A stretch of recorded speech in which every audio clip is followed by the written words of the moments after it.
일단 제 소개를 먼저 드리겠습니다. 안녕하세요. 저는 ABS 에드컨설팅의 이윤정 실장입니다. 이번 사회를 맡았고요. 지금부터 지금 지방자치단체 광고 커뮤니케이션 전략에 대한 세미나를 시작하겠습니다. 네, 감사합니다. 박수 안 쳐주세요.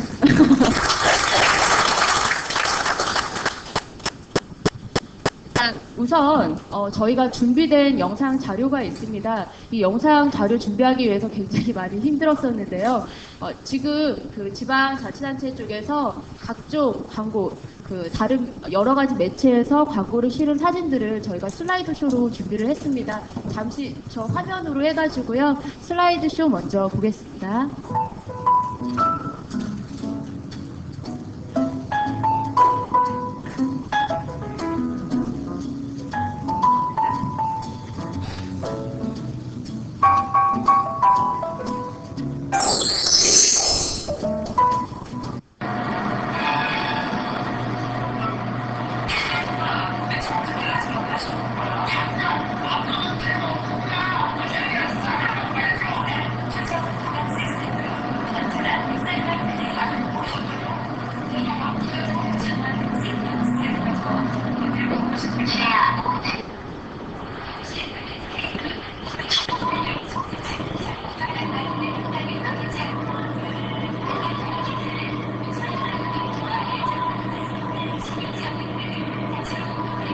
지금 보시는 동영상 광고는 아파트 엘리베이터 TV 광고입니다.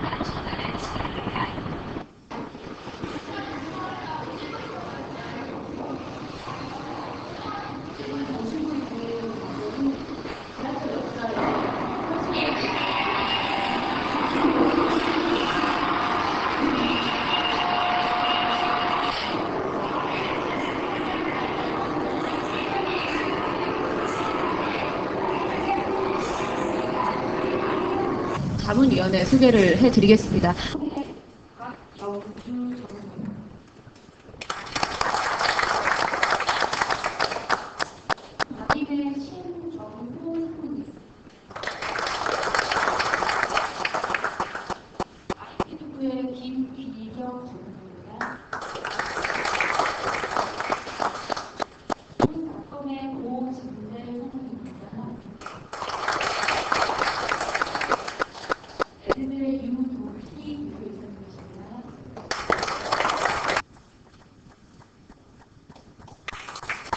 안녕하십니까. 방금 소개받은 ABS 에드컨설팅의 조한영 대표입니다. 이렇게 먼 데서 많이 와주셔가지고 감사하고요. 저희가 약 한 달 전에 초청 공문을 보내고 오시는지 여부를 저희가 연락을 드렸었는데 멀리서 진도에서 오신다고요. 태백에서 오신다고 철원, 당진 이렇게 3시간, 4시간, 5시간 걸리는 곳에 이렇게 오신다고 해가지고 저 나름대로 참 되게 마음속에 부담이 됐었습니다. 그 먼 길에서 오셨으면은 이렇게 이제 그만큼 얻어가는 게 있으셔야 되는데 그렇다 보니 저도 밤늦게까지 자료를 그래서 성심성의껏 만들 수밖에 없었고요. 덕분에 또 자료 만들면서 저도 또 다시 공부를 했습니다. 오늘 뭐 이 시간이 어떻게 보면 좀 딱딱할 수가 있어요. 딱딱할 수가 있고 그렇지만은 뭐 이쪽에 어떤 업무를 하시는 데 필요한 어떤 자료라던가 정보라던가 소스를 얻기 위해서 오셨으니까 최대한 그 업무에 보탬이 되는 그런 자료 위주로 제가 앞으로 좀 긴 시간이지만 말씀을 드리도록 하겠습니다. 예. 일단 먼 길 와주셔서 감사하다는 말씀 다시 드리고요. 자, 지금부터 그런 세미나에 들어가도록 하겠습니다. 이번에 그 세미나의 제 1부 순서입니다. 1부와 2부로 나눠서 할 건데요. 1부 순서는 그 통합 마케팅 커뮤니케이션 전략과 성공적인 광고 집행 방법이라는 제목을 가지고 1부는 진행하도록 하겠습니다. 다음 순서. 이제 광고 커뮤니케이션 수단과 그 과정상의 프로세스입니다. 광고 커뮤니케이션 책을 보면 맨 앞장에 나오는 내용들인데요. 주로 이제 광고주가 계시고요. 메시지를 만들어가지고 매체를 통해서 소비자한테 전달을 하는데 중간에 어떤 장벽 내지 필터라는 게 있어가지고 이걸 통과한 것만이 소비자한테 전달이 되더라는 겁니다. 즉 인간은 태어나기를 지금 저한테 지금 강의를 듣고 계시죠. 듣고 계신데 제 강의 이외에 주위에 어떤 잡소리들이 많은데 그런 데는 신경이 안 쓰이시잖아요. 즉 그 얘기는 뭐냐, 인간은 타고날 때부터 모든 정보를 한 번에 받아들일 수가 없기 때문에 선택적으로 수용을 하더랍니다. 그러니까 광고도 수없이 많이 보는데 그 중에서 수용이 되는 것만이 광고주의 그 광고가 소비자한테 전달이 되더라는 겁니다. 이게 상당히 중요한 개념입니다. 그래서 하루에 조사에 의하면 약 2,000개의 광고를 보는데요. 의식적으로 보든 무의식적으로 보든 그 중에 실제 기억을 하는 거는 2개 내지 3개밖에 안 되더라는 겁니다. 그래서 제가 지금 여러분들 이 세미나를 하는 것은 그 2개 내지 3개 기억할 수 있는 광고에 우리들의 광고 어떻게 하면 들어갈 수 있는가 그 방법을 같이 고민하고 연구하기 위해서 이러한 세미나를 개최하게 된 겁니다.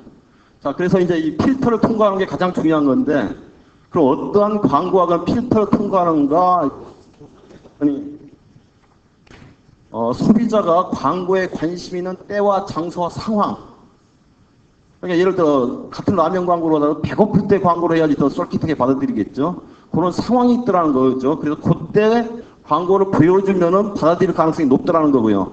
또 하나는 광고 사이즈가 크던가 아니면 음향이 있어서 광고에 충격이 강해야지 그게 받아들일 가능성이 높다는 거죠. 다음 암트랙의 전설입니다.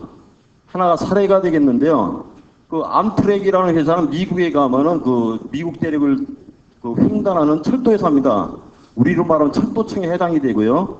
거기는 미국에는 철도청이 없고 민영철도가 운영이 되고 있죠. 그 회사의 암트랙에 광고를 대행해주는 회사였는데 DDB DDM이라고 하는 광고 대행사인데 세계에서 가장 큰 광고 대행사입니다.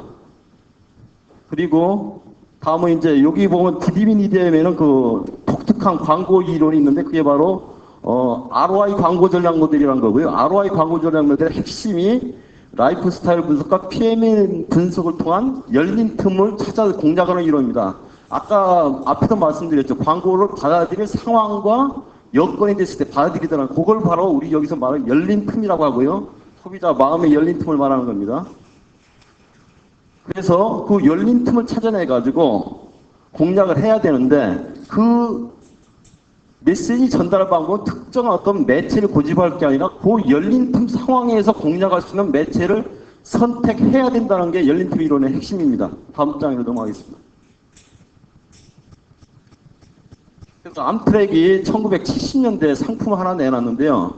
미국의 경우 이제 70년대 되니까 거기도 이제 마이카 시대가 됐죠. 마이카 시대가 돼가지고 다 이제 자기 차를 끌고 가는데 미국의 경우는 남부에서 북부로 또 북부에서 남부로 그러니까 겨울에는 추우니까 남부로 휴가를 떠나고요. 여름에는 더우니까 남부에 사는 사람들이 그 북부로 휴가를 떠나는데 그때 이제 그 자기 가족들을 싣고 떠나더랍니다. 그래서 그 사람들을 그 멀리 휴가를 떠나는 사람들을 타겟이 돼가지고 그 열차에 그 사람의 승용차와 그 사람을 같이 싣고 가가지고 차하고 승용차를 내려주면 그 자기 차를 가지고 거기서 놀다가 그 차와 승객가 다시 싣고 오는 상품 그걸 내는 거죠. 그러니까 옛날에는 자기 차를 끌고서는 여행을 갔었는데 그게 아니고 자기 차를 열차에 싣고 가서 여행을 즐기고 열차로 다시 싣고 오는 그런 상품을 내는 거죠. 그 새로운 상품을 내놓고 그것을 이제 런칭을 해야 되는데 예산은 떨렁 30만 달러밖에 없었습니다. 그런데 미국이라는 데는 그 TV 광고나 신문 광고가 상당히 매체비가 비쌉니다. 그렇다면 그런 매체를 이용해서 그래도 조금 광고가 보이게 하려면은 최소 300만 달러는 있어야 되더라는 거죠. 그런데 돈은 떨렁 30만 달러를 줘놓고 이 광고를 성공을 시키라는 거예요. 그렇다면 대행사 입장에서 긴장을 할 수밖에 없었겠죠. 그래서 아까 그 GDBDM에서는 그래서 이걸 성공시키기 위해 가지고 아까 자신들이 가지고 있는 ROI 광고 전략 모델을 여기에 대입을 시켜서 풀어나갔습니다. 문제를. 그래서 이제 이 ROI 광고 전략 모델의 핵심이 뭐냐? 타겟에 대한 연구부터 시작이 됩니다. 신상품은 자기 차를 가지고 멀리 휴가를 떠나는 사람이라고 했죠. 멀리 휴가를 떠나는 사람이니까 요 사람에 대해서 이제 연구를 하기 시작을 한 거죠. 그래서 아까 그 PMN, 그 개인 매체망이라고 하는데 이 사람들이 어떤 매체를 접하는가 연구를 한 겁니다. 그랬더니 그걸 연구를 해보니까 우선 이제 멀리 이제 휴가를 떠나니까 오랜만에 휴가 떠나니까 기분이 좋겠죠.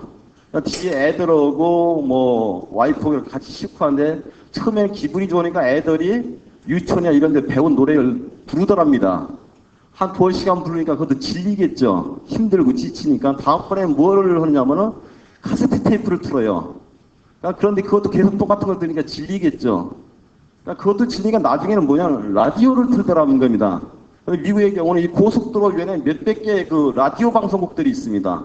그 라디오를 듣고요. 또 하나가 뭐 운전해 보시면 다 할 거야. 아마 지금 멀리서 오신 분들 벌써 지금 차 끌고 오신 분들 오늘도 되게 피곤하실 텐데요.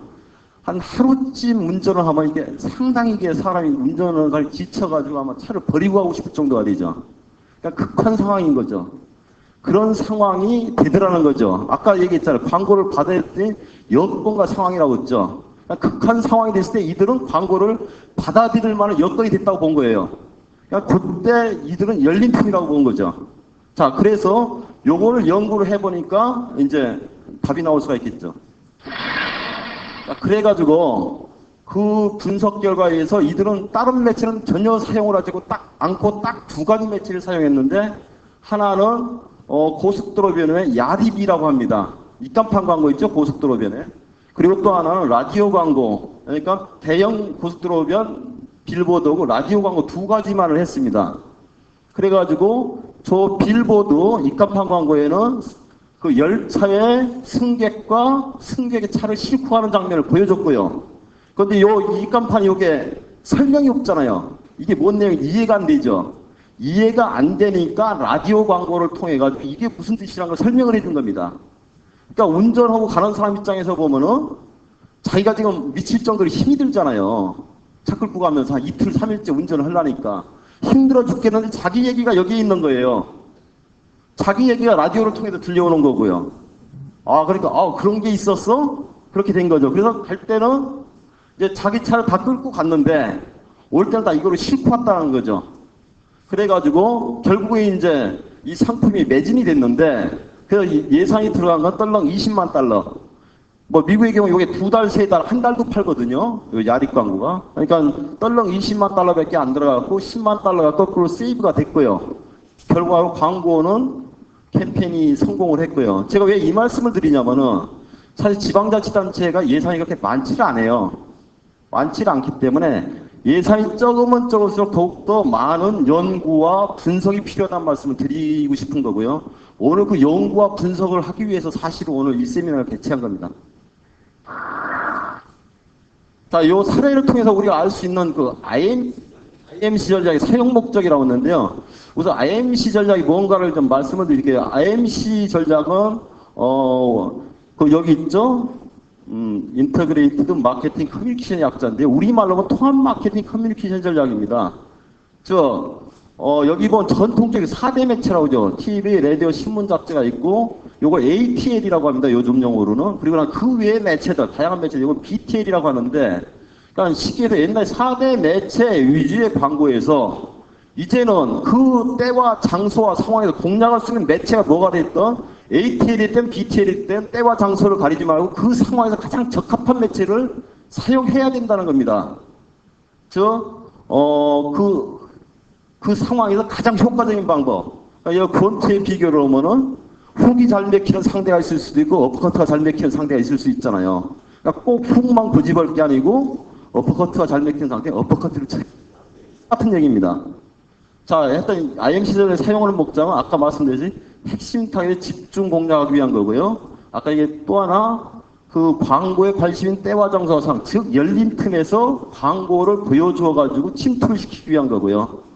또 하나가 요 4대 매체라는 매체들이 상당히 또 나름대로 강점도 있지만 단점이 많습니다. 그걸 보완하기 위한 거고요. 결국은 최소 비용으로 최대 효과를 올려가지고 가장 적은 비용을 쓰고서도 결국은 경쟁사를 이기는 데 목적을 두고 있는 겁니다. 이상입니다. 다음 이제 매체 환경의 변화입니다.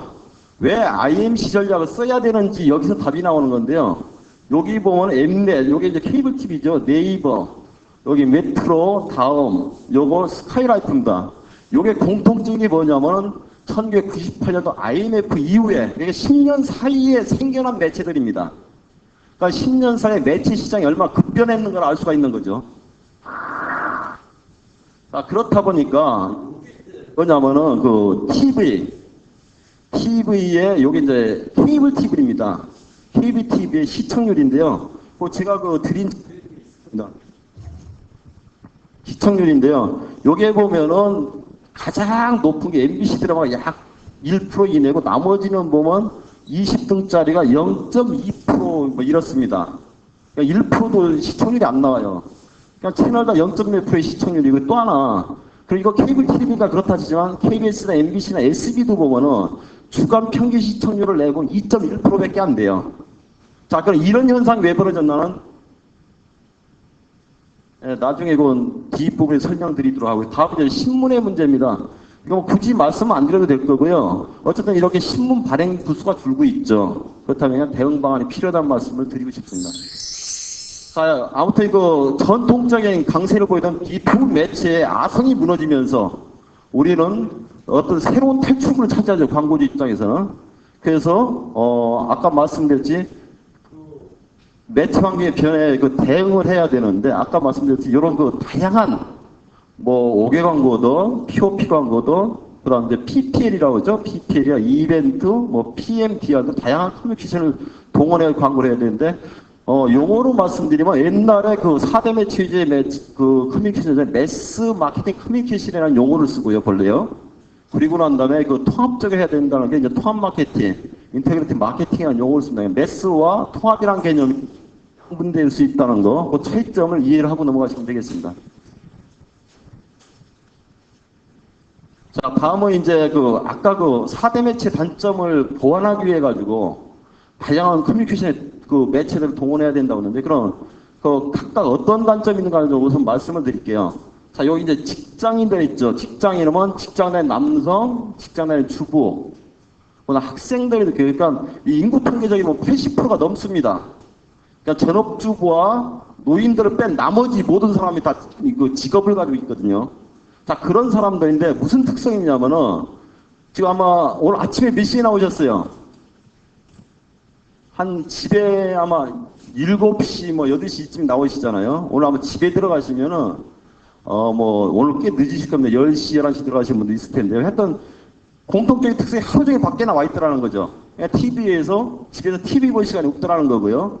그렇기 때문에 밖에 나와 있을 때 공략할 필요성이 있고요. 또 하나 이제 여기 이제 신문의 문제입니다. 신문이나 잡지는 보통 요즘 50년, 60년 네. 이게 접혀 있어서 보이지는 않습니다. 펼쳐 있어야지 계속 보이는데 자 그렇다 보니까 그런 한계성이 있기 때문에 그런 매체를 그 해결할 수 있는 5개 광고 등 그런 다양한 매체들을 사용해서 극복을 해야 된다는 겁니다. 자, 이제 5개 광고를 이용한 새로운 런칭 광고 방법과 사례에 대해서 말씀드리겠습니다. 이게 이제 외국의 사례들입니다. 저희 뭐 버스, 런던에 있는 버스고요. 요게 이제 미국에 있는. 자, 이제 프랑스 파리의 경우입니다. 아까 이제 1조부터 6조가 있다고 그러는데, 변두리에도 1조가 있고, 도심지에도 1조가 있겠죠. 그럼 1조로 한다면 도심지에 있는 1조, 변두리에 있는 1조를 동시에 다 깔아버리는 거예요. 즉, 이 산에 토끼가 있는데, 토끼 덫을 놓고 기다릴 게 아니라, 호수를 한 20명 풀어가지고 하루 이틀 만에 다 잡아버리는 겁니다. 그런 전략이라고 그냥 상당히 적극적인 전략을 쓰고 있는 거죠. 다음에 이제 유지광고 방법입니다. 요거 우리나라가 참 잘하고 있어요. 잘하고 있고요. 예. 자, 다음은 이거는 이제 기존의 4대 매체와 수명이 긴 5개 매체를 믹스했을 때입니다. 이제 광고 인지도 끌어올린 그 단기 캠페인에 같이 믹스를 해가지고 끌어올리고요. 자, 문제는 요때 뭔가 베이스를 하나 깔아주는 거죠. 리마인드라고 하죠. 즉 잊어먹지 않게만 해주는 매체가 필요하다는 거예요. 지속성 있는 거 하나 베이스 깔아주면 이 망각 곡선이 서서히 떨어지더라는 거죠. 자, 다음은 이제 그동안에 이제 그 광고 커뮤니케이션 이론이었고요. 사실 요거는 제가 세미나를 준비하면서 사실 싹 나름대로 따로 공부를 했습니다. 각 지자체에서 어떻게든 하고 계신가도 알아야지 제가 또 해드릴 것 같아가지고 샅샅이 뒤져가지고 준비를 했고요.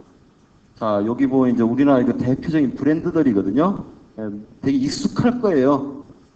브랜드를 제가 꼭 웬만하시면 하나씩, 그리고 오늘 책도 브랜드 책 하나씩 드렸는데요. 한번 권유를 드린 게 요 기능 때문에 그래요. 저 식약에서 뭐 무슨 어디 고추 이렇게 많이들 하잖아요. 광고를. 어디 뭐 사과, 물론 거기다 무슨 사과라고 써서 보내요. 여기 뭐 어디 사과라고 하는데, 그런데 내 건지 구분이 잘 안 되죠. 그렇잖아요. 예를 들어 예산 사과인데 예산 사과 다 똑같습니까? 그건 아니잖아요. 예산에 사는 사람 누구든지 다 예산상을 써서 내보내고 있으면 곤란하잖아요. 그러니까 그 자타에 식별을 해야 되겠다라는 거죠. 이게 없다 보니까 중국산인지 국산인지 구분이 안 되는 거 아니에요? 깨도 참깨도 중국산인지 국산인지 구분이 안 되고 있잖아요. 그러니까 이 식별 기능을 심어주는 그 기능을 하는 거고요. 다음은 상품의 출처 표시 기능입니다. 그 고객 입장에서 누가 만들었 거고요. 또 생산자 입장에서 내가 만들었다는 걸 당당하게 자랑을 할 수가 있죠. 그리고 난 다음에 상품의 품질 보증 기능입니다. 누가 만들었는지 아니까 당연히 그에 대해서 어떤 뭐랄까 책임 소재를 밝힐 수가 있으니까 요 세 가지 기능이 있고요. 요거 기본 기능이니까 기억을 하시고요. 제일 중요한 게 사실 요겁니다. 식별 기능. 다음은 이제 그 부수적 기능인데요. 이제 다음은 이제 지명 소개와 지명 구매예요. 누구 소개를 할래도 얘도 제 이름이 조한영인데 조한영이라는 사람 그 사람 뭐 사람 괜찮아 이렇게 소개를 하려도 조한영이라는 이름이 있으니까 소개를 할 수가 있지. 이름이 없다면은 그 뚱뚱한 사람 이렇게 소개할 수는 없잖아요. 그죠? 그렇듯이 이름이 있어야지 지명해서 소개를 해주죠. 또 하나 살 때도 그래요. 가서 바카스라는 이름이 있으니까 가서 바카스 주세요 얘기를 하잖아요. 그래서 지금 우리나라 각 시군청의 농산물에는 이름이 그렇게 지명도 있는 이름을 정해주지를 못한 거예요. 그러니까 가서 이름이 있어야지 가서 지명해서 무슨 뭘 달라고 할 텐데. 다음은 이제 자산적 기능인데요. 매출액의 7% 얘기를 제가 써놨는데 여러분들 보면 그 삐에르 가라는 양복이 그 백화점 가서 팔고 있는데요. 그걸 이렇게 사가지고 안에 가서 이렇게 라벨을 보면 그 속에는 제조회사는 무슨 섬유 이렇게 돼 있습니다. 즉 무슨 섬유 회사가 자기 이름을 죽어도 백화점은 못 들어가니까 삐에르 가르댕을 가가지고 라이센스 계약을 한 거예요.